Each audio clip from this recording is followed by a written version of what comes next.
It's autumn and winter. It's summer, it's springtime.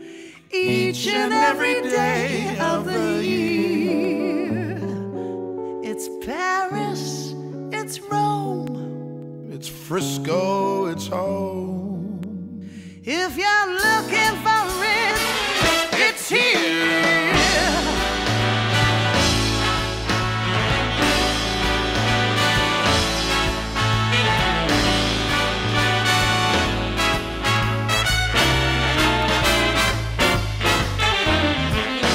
Young lovers walking through the park, out for a night on the town.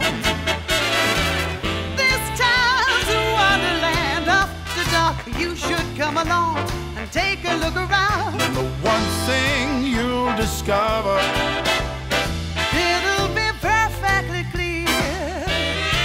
Every little thing you're looking for is here. That's Melbourne, my town, where I wanna be. Melbourne's home to Melbourne's own. Melbourne, that's me. I'll meet you under the clocks. We might take a walk by the river. What do you say about lunch at the docks? As long as you're here, Yeah, we'll play it by ear. whatever you want, I'll deliver. That's Melbourne, my town, where I wanna be. Melbourne's home to Melbourne's own. Melbourne, that's me. All the things that you will see and feelings that will linger. You're hooked from the start, It captures your heart. and you heard it first from the singer. That's Melbourne, my town, where I wanna be. Melbourne's home to Melbourne's own. Melbourne's home to Melbourne. That's Melbourne, my town, where I wanna be. Melbourne's home to Melbourne's own. Melbourne, And I love this town. let this song around. You got that right, baby. Yeah! That's Melbourne, my town.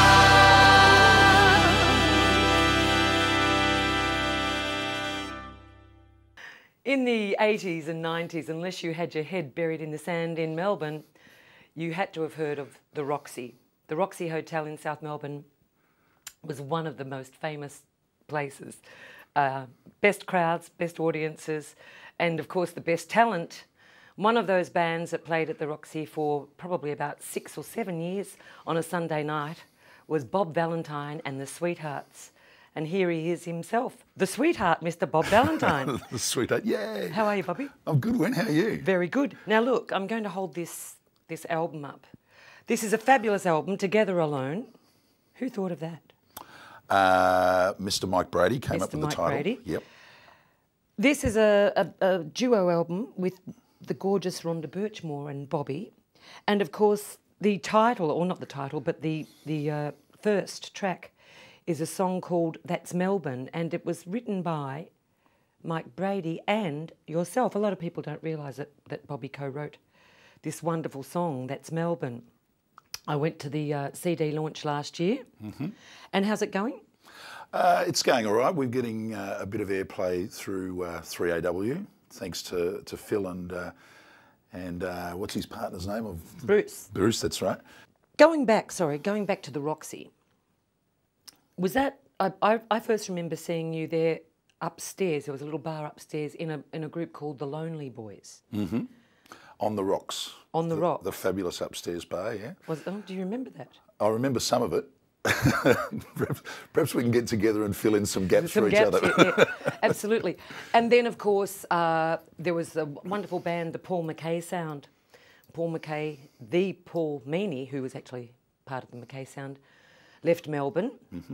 And, of course, you took over Yeah, I got headhunted, I think's the right term. You were headhunted, Coxie and it little became... Donnie came and grabbed me and said, "You're going to be the new singer in our band." And I think it was Coxie that said, "We're going to call it the Tall McKay Sound." And he thought that was extremely funny, and away we went. Well, you are quite tall. Apparently. I keep bumping my head and everybody keeps telling me that, so it must be true. But the Roxy really was sort of, in a way, a great launching pad for a lot of people. Yeah, it was. It was an institution, or it should have been an institution. It was an institution. No, it was a great place. I mean, gee, back in those days, it was entertainment 6 nights a week, and on the weekends, I think most nights they had 2 bands a night, and then on the weekends they had 4 bands a night with an early band downstairs. Remember Rocksteady? Remember Absolutely, Junie and Rocksteady. Nicky Nichols and Absolutely. those guys, and then the Lonely Boys upstairs, and Brian Cadd was downstairs for a while, and David Briggs from Little River Band. yeah, the South Melbourne Soul Stirrers, and Vinnie and the Vibrators, and perhaps some of those things shouldn't have been launched, but no, it was great. They were great. And on and off, it was 10 years for me. I was going to pick you up on that because 10 it was years. in various different bands and incarnations. We were there on and off for over 10 years, including your good self. It was a great gig. Also, I'm just thinking on the Sunday nights, I mean, you'd often have guests. You'd always have musos popping in. Well, again, to get up in those days, the big recording centre was down in Bank Street at AAV, or as it is now Metropolis, and whoever was in town recording at Metropolis would drop in, and you'd have LRB on stage with the McKay Sound, or just whoever was in town. It was great, wasn't it? Yeah, it was. It was too much fun. Lots of overseas artists as well. People would, you know, where do we go after the show? I'd go to the Roxy. Well, it used to be Rod Stewart's regular haunt when he was in town. He used to come into the upstairs bar and cram himself in with I think it was licensed for about 80, and we used to put 300 into the upstairs bar. With as many tall blondes as he could muster. There were a few, yeah. There was the odd one. There were a few odd ones. Okay, so after the the Roxy, most people would then sort of remember the Peter Sullivan Big Band, which is still going. However, with all, you know, singers always sort of generate through the big bands and stuff like that. But you were the face of the big band for many a corporate event. Yeah, for a while. Well, that was the early days and being in the right place at the right time for the corporate thing. And I mean, it was back in those days we were learning and feeling our way and making mistakes, and somehow or other we came out with a corporate formula that seemed to work, and people kept booking us back, and not just to apologise. It was great. We were getting booked back because they liked us. No, it was good, and great. Because that came out of Sally used to do the Cafe Society, which became the High Society night at the Chevron. That's a big band, the great big band. Yeah, and Beautiful. that was a full, 18-piece band or something like that, and people would dress up in their tuxedos and their evening gowns and stuff, and trip the light fantastic on the first Tuesday of the month, I think it was. You know, when did either yourself or Sully or someone discover your swing style voice? Because well, you know what I mean. When I first saw you, it was pop. You were doing fabulous pop songs. Had you always loved, say, for example, Sinatra and people like that, or was it something that... Well, I kind of didn't know, and the way it happened is funny because it happened on the Rocks, the upstairs venue at the Roxy, and after we finished the gig, like at 3 o'clock in the morning, which was unheard of in those days. I mean, the last places used to close at 1 o'clock, and we started it on the Rocks at 1 o'clock and played till 3, and then at 3 a.m. people would start arriving from other gigs and things like that, and that's where I first met pretty much all you guys, and certainly that's where I first met Mike and Pete Sullivan, who were the clown princes of the day. Mike Brady we're talking about. Mike Brady, sorry. And and I was sitting there one night and having a knock-off beer, and and there was this horrendous noise from downstairs, and Peter Sullivan came crawling up the stairs on his stomach in his tuxedo, followed closely by Mr. Brady, and they'd been out doing some function somewhere, and Pete crawled up the stairs, across the floor to the grand piano in the corner, and started to play Witchcraft. I'll never forget it as long as I live. I went, I know that song. And I went over and I sat down next to him and started to sing Witchcraft, and it was absolutely no more complicated than that's what I grew up listening to. And, you know, like a kid, you just soak in everything like a sponge. And the words just came out of me. I'd never sung the song before in my life. And a different voice. And a different, And a different voice. It came out, yeah. I had an out-of-body experience, you might say. Did you? Well, sitting next to Sully, who wouldn't? Who wouldn't, yeah. Gee, I hope Pete's watching this. Yeah, we'll make sure he is. Okay, so look, you are now David Jones here in Victoria, New South Wales. A lot of people have heard the David Jones ad and just people say it's Sinatra, or they'll say it's so-and-so, it's so-and-so. It's you. Well, you really do have such a smooth voice for big band. Yeah, oh, thanks. Aren't you nice? But yeah, well, you know, I always say we've all got to be famous for something, and we don't do DJs anymore. That's moved on. But I think it was 7 or 8 years, and that was really good in a lot of ways, because you get booked for a lot of other jingles, and you would get booked for gigs with people ringing up to find out who the voice was. But there was a funny one with that too, where and their names escape me. They had a breakfast show. Darren James and a couple other guys had a breakfast show, and I got this phone call, and as you know, I never get up for breakfast, never see early in the morning, and I got this phone call. No, I don't know. How do I know? Please. Okay, cut that bit out. Cut that bit out. And I got this phone call to say they're having Darren James is having a competition. She won't cut it out. No, I know. Cruel people. Look, at least people will be talking about us. And they were having a competition to say who was the voice of David Jones. And she told me that the person that rang me up said that they think it's either Frank Bennett from Sydney, Tom Burlinson, yes, which I accept because they're great performers and they've done the Frank Sinatra thing, and that's cool, or Don Lane. And I went, hang on a minute. And I set the alarm the next morning, and I woke up and I rang him up. And I said, now you blokes know, because I know Darren really well. And Tony Leonard was the other guy. And I said, you guys know very well that it's me. And they went, well, prove it. And of course, it's 7:30 in the morning. I've just woken up and I went, there's no other stuff. So did you say, that was Don Lane? No one does it like you, Bobby. You've got the best voice. Cheers, thank you. Thanks for coming in. Cheers, it's been a pleasure. We'll be back soon. Rock down. Welcome back. My special guest is Bobby Valentine. Bob, this beautiful album with Rhonda, the gorgeous Rhonda Birchmore, we're talking about the song That's Melbourne, that, as we said earlier on, you and Mike Brady wrote. How did it come about? How did the actual song come about? Well, it actually came out of one of Mike's jingles a million years ago when 3DB, the old 3DB, was taken over. Bert Newton became the general manager of 3DB, so it is a while ago. And Mike did all of the station IDs and all of the incidental music for the new DB, of which I think you might have done some of that. I think that we might have done like a big session with Lindsay Fields and Lisa Edwards and you know the old Brat Pack from those days. I'm pretty sure we all did it together. And my version of the DB station IDs was That's Melbourne, the swing version, and there were rock and roll versions, there was a reggae version, all that sort of stuff. But I had the swing one. It always stuck in my mind, and when the Commonwealth Games came around, I thought we should do something with that particular thing, you know. So I wrote some lyrics and wrote some verses, and you know, with jazz chords and all that sort of stuff going on, and kind of collaborated with Mike to tie it all together into a complete. And then we recorded it at Mike's little studio down in Port Melbourne, and that's how it came about. It became a song, and eventually we decided, as it turned out, we couldn't sell it because everybody had their own agenda. It was nearly picked up by a couple of places, and it was that close. But you know, as you know, the vagaries of our industry are such that the pennies either drop or they don't. And in that particular case, they didn't. So we just decided we'd put it on an album, and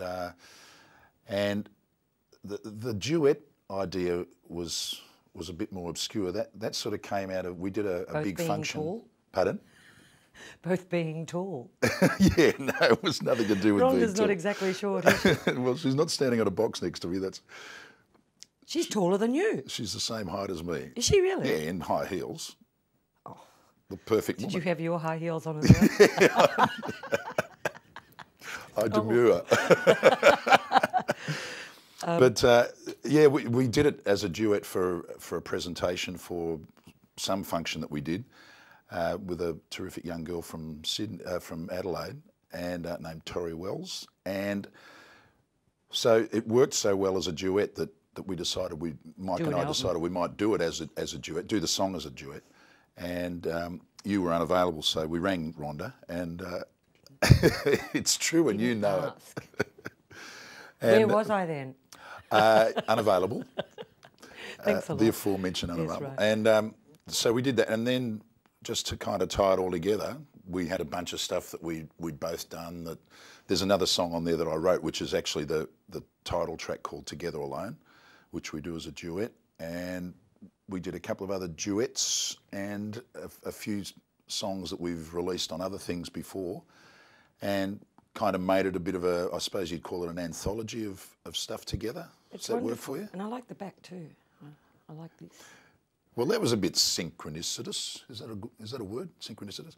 It is that now. we both. Those are two separate shots taken at two separate times, and I think you've got to be kindred spirits when there's a shot of each of us lying flat out on a couch after a gig. It works for me. Because we know that there aren't any couches like that at any gigs.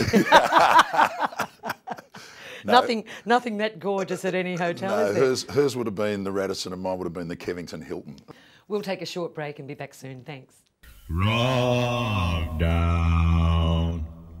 Hi there, welcome back. Have you got a photo from the old rock and roll days that you think others might like to see? Well, share it with us. Send us a copy and we'll put it on our photos page. It might be with someone famous or a photo of one of the bands you used to go and see when you were allowed to take pictures without having your camera taken off you. Anyway, we'd love to see them all, so go to the Rockdown site, find the contact button and send it to us, and you never know who may be looking at your picture next week. Anyway, I'm back with my guest, Mr. Bobby Valentine. So Bob, I know that your dad was a big band singer. Did he have a big influence on you, obviously? The style of stuff that you were saying you used to listen to when you were a kid? Well, I think, yeah, my earliest memories were going around with Mum and Dad on a Friday and Saturday night to all of the town halls. And like back in those days, it was safe to leave your kids in the car while you were inside of the venue.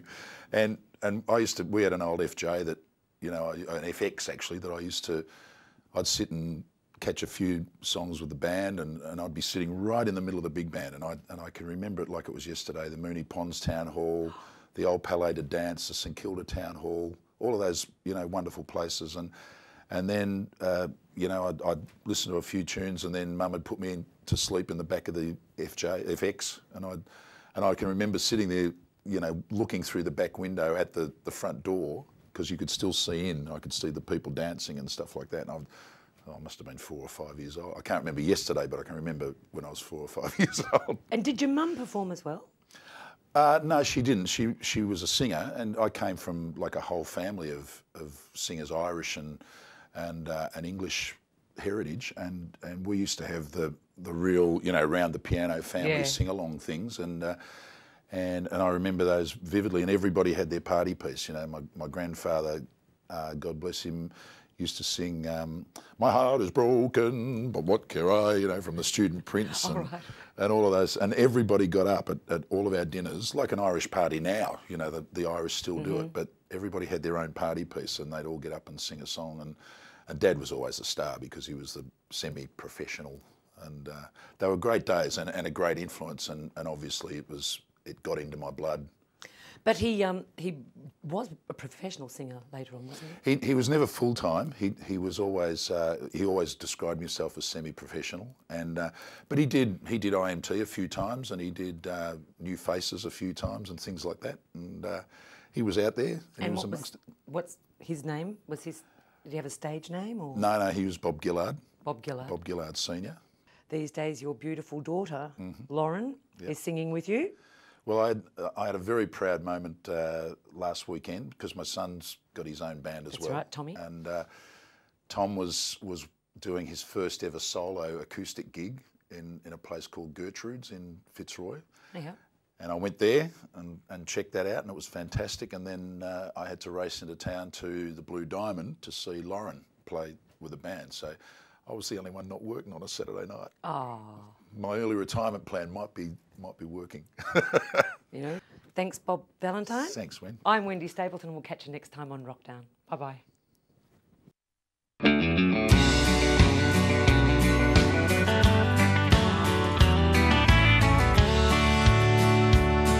I'm having a drink tonight, and baby, it's been quite a while.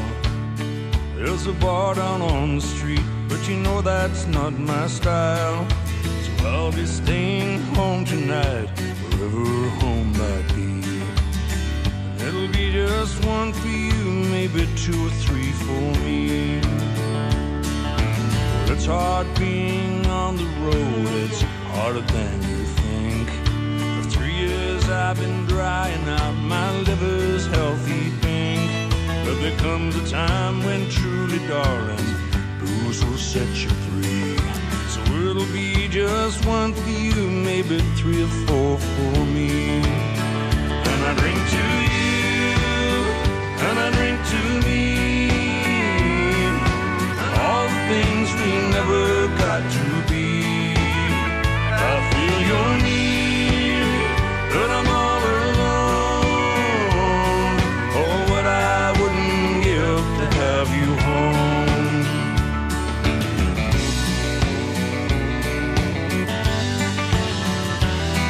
So I'll drink a toast to all the things we never got to do. Here's to all the plans we made, the dreams that won't come true, the children that we didn't have, and the things we didn't see. So it'll be just one for you, maybe 4 or 5 for me. And I drink to you, and I drink to me, all the things we never got to be. I feel your need, but I'm all alone. Oh, what I wouldn't give to have you home.